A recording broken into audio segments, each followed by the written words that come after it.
Hello, today we're going to be talking about wireless power transfer. We will discuss what is wireless power transfer. We'll talk about the past, the present, and what lies ahead. What is wireless power transfer, or WPT?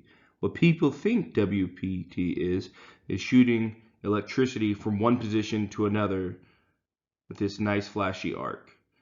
And that's an arc which is dangerous and can kill people.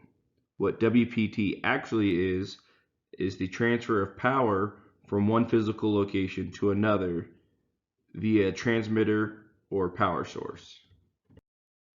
There are two types of WPT basically. There's near field and far field. Near field is non-radiative, meaning it can only travel short distance and requires inductive or capacitive coupling. Capacitive coupling is when a region of oscillating electric and magnetic fields are separate and can be transferred via electric fields of capacitive coupling between two metal electrodes. Inductive coupling requires magnetic fields to be sent through two coils of wire. So to break it down, the power source charges the coil produces an EM field, the EM field is absorbed by the receiver coil and then converted into electricity to power whatever the source or load is. A common version that is seen today is you take your cell phone and you put it on a charging pad. The charging pad's coil starts to receive power. That power is then transferred into your phone's receiving core, which then charges the battery. The other type of WPT is far field. It is radiative, can travel long distances, usually more than kilometers, and requires antennas, basically a transmitter and receiver. Now these type of WPT are hazardous to your health, and if it were to pass through you, you would die or be seriously injured. So the way it works is the electric field is perpendicular to the magnetic field and they propagate as EM waves. For example, radio waves, microwaves, or light waves. But once they're concentrated and aimed at a receiver, then the receiver can transfer the absorbed energy into power for its load or source. It's often used with laser beams shooting into satellite photovoltaic cells, and that energy can then charge the satellite and give it more life. They're not very common because they're very dangerous and very unstable, but it can be done. So going back to where it all began. In the 19th century, there were many developments and a lot of theories and counter theories of how electrical energy could be transmitted. In 1826, André Marie Ampère developed the circuitual law showing that electric current can produce a magnetic field. In 1831, Michael Faraday came up with his law of induction, or Faraday's law, which describes the electromotive force driving a current in a conductor loop by a time-varying magnetic flux. And the transmission of electrical energy without wires was observed by many inventors and experimenters. And then in 1860, James Maxwell came up with Maxwell's equations. Obviously, these were all no inventions because they're naming them after themselves.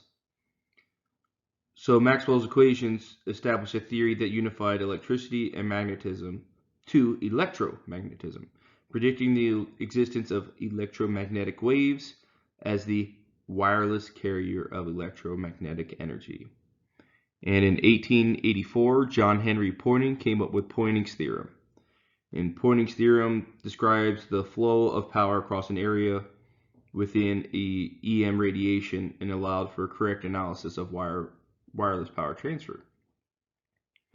And then in 1888, Heinrich Hertz proved his theorem and also established the evidence of radio waves. And then in 1890, Nikola Tesla developed inductive and capacitating experiments. He used the coupling to spark excite radio frequencies. He invented the Tesla coils.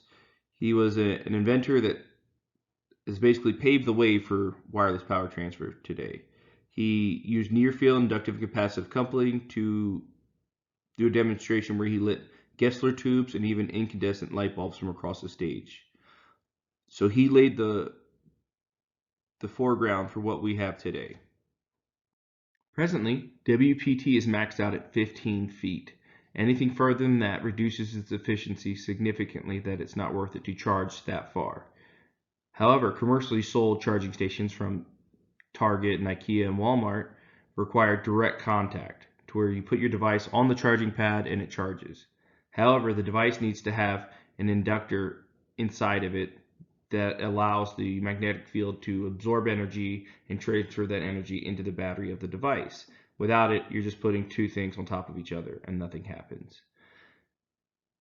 University recently developed an electric bus that can charge via WPT, therefore it doesn't need to be plugged in. At the end of the day, it can just park on top of a charging station.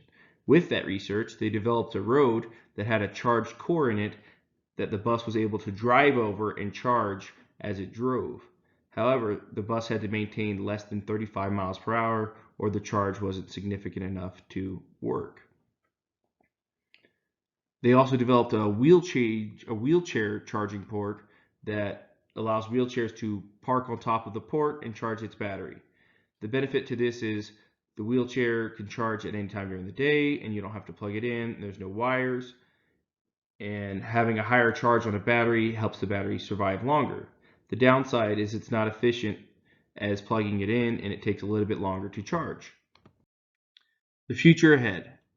There is research to develop longer stretches of road that have a charged core inside of them. So that way when electric vehicles pass over, it charges their battery, thus prolonging how long they can go without having to stop and charge.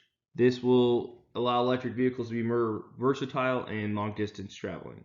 Also, they are trying to develop far field charging that is safe, to whereas when you walk in a room, your cell phone starts to charge and it doesn't harm you. The farther future of WPT in Tomorrowland is going to be wireless electricity. There will be a transmitter in each room that broadcasts waves of EM to devices, and those devices have receivers that convert the EM signals into energy, and that energy thus powers the device. Also, any device that requires a battery will take these EM waves and charge their batteries. The major benefit to this is no wires.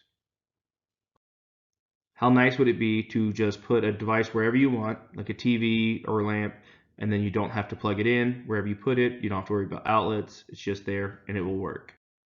The downside would be higher consumption of electricity, though, therefore causing more cost inside of a home.